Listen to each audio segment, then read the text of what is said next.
Social anxiety disorder is a disorder that can really make everyday social interactions feel daunting and stressful. Last week we looked at the symptoms and the diagnostic criteria for social anxiety disorder, and today we're going to be building onto that by looking at some of the treatment options available. Now it's important to note that there are lots of treatment options that we're not going to be covering in today's video. These include medication and other therapeutic approaches. In today's video we're going to be looking at two of the most commonly used therapeutic approaches for treating social anxiety disorder: cognitive behavioral therapy, or CBT, and metacognitive therapy. Now I've chosen to include these two because they both stand out for their effectiveness in treating social anxiety disorder. The two approaches have some similarities in that they both focus on our cognition, but on different levels. So today we'll look at how each of them approach treating social anxiety disorder. So the primary goal for both CBT and MCT is to significantly reduce the symptoms of fear and anxiety to allow the client to be able to engage in everyday social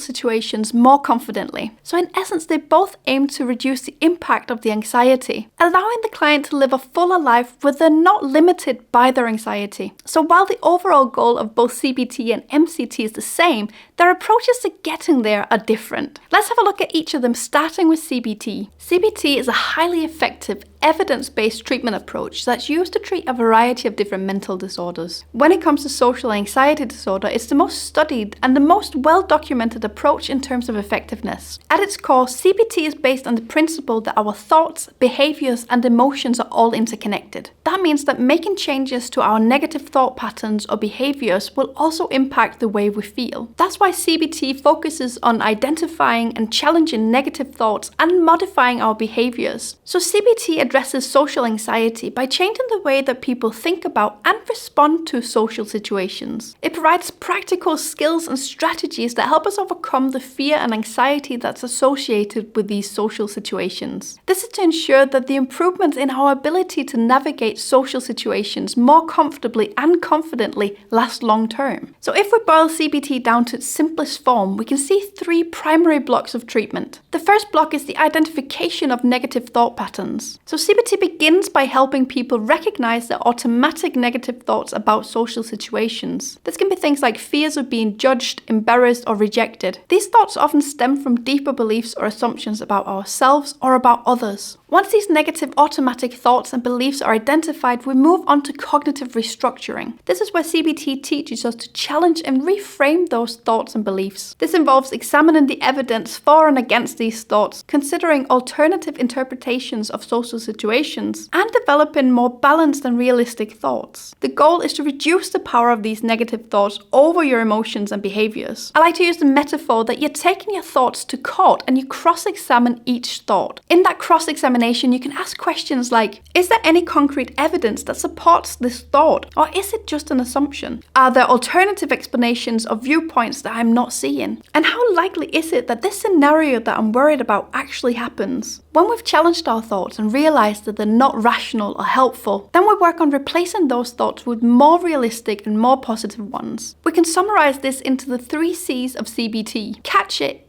check it, and change it. Now the third block that you'll pretty much always see as part of CBT treatment is behavioral experiments and exposure therapy. So CBT incorporates different behavioral techniques, but most notably is exposure therapy. In exposure therapy, we're gradually confronted with our feared social situations. We'll typically start from the least anxiety-provoking situations and progressively work up to more challenging ones. Through repeated exposure and the practice of new cognitive and behavioral strategies that you've learned through therapy, you learn to manage your anxiety and gain confidence in social situations. Now, it's obviously really important that this exposure therapy is done gradually and controlled, and with the right level of support to make sure that it becomes good experiences. Now, these 3 blocks can obviously be adapted and changed to the individual client's need, but I'd say that you'd pretty much always see these being present in the treatment for social anxiety. We can also choose to include different other elements depending on the client's need. For example, social skills training. For some some clients struggling with social anxiety disorder, there may be an actual need to improve their social skills. This can be learning things like initiating conversations or maintaining eye contact. When CBT includes social skills training, it's to help the client feel more competent and prepared for social situations. Now, CBT for social anxiety disorder can be delivered either through individual therapy, group therapy, or through self-help materials. The choice of the format that's best suited depends on personal preferences of the client, the severity of the anxiety, and the access that the client's got to resources. Now let's have a look at how MCT approaches treating social anxiety disorder. MCT offers a different approach to treatment, focusing on the metacognitive model. This model suggests that it's not so much the contents of our thoughts, so what we think, that causes and maintains our anxiety,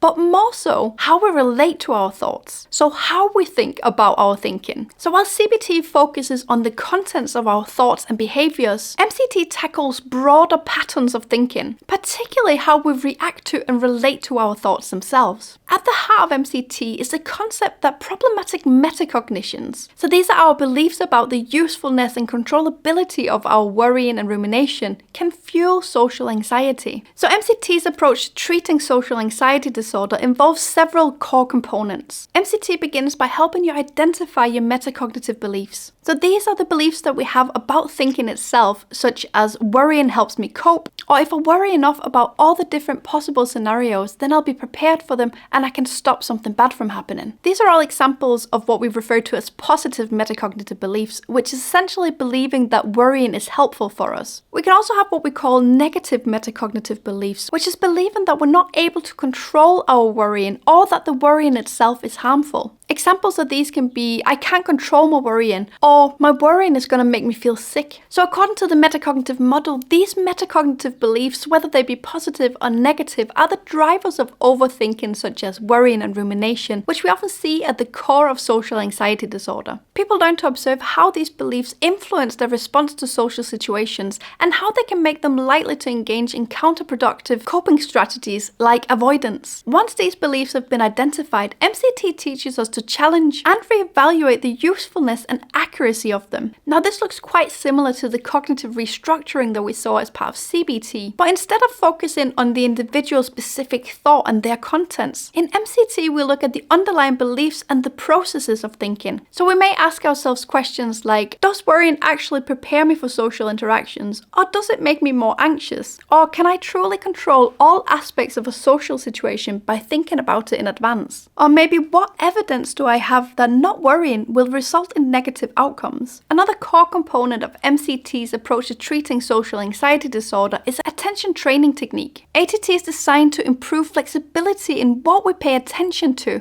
helping us to shift focus away from internal anxiety symptoms and towards external aspects of a social interaction. This helps to reduce the self-focused attention, and it reduces the perceived threat of the social situation. And finally, to reduce the impact of negative thoughts, both those worrying about future events and those ruminating on past ones. MCT uses detached mindfulness to change the relationship that we have with our thoughts. In detached mindfulness, we learn to observe our thoughts as temporary events that do not require immediate reaction or engagement. We learn to observe our thoughts non-judgmentally and to not get entangled in them. This helps us gain distance to our anxiety-provoking thoughts, reducing their impact. Just like we saw with CBT, MCT can be delivered either through individual therapy, group therapy, or through self-help materials. Compared with CBT, MCT is a relatively new approach, meaning that we have less evidence supporting its effectiveness in treating social anxiety disorder. However, all the studies that have been conducted so far are showing really great promise. Some studies even suggest that MCT may be superior in effectiveness compared with CBT when it comes to treating social anxiety disorder. Both CBT and MCT offer effective strategies for treating social anxiety disorder. When it comes to choosing between the two for treating social anxiety disorder,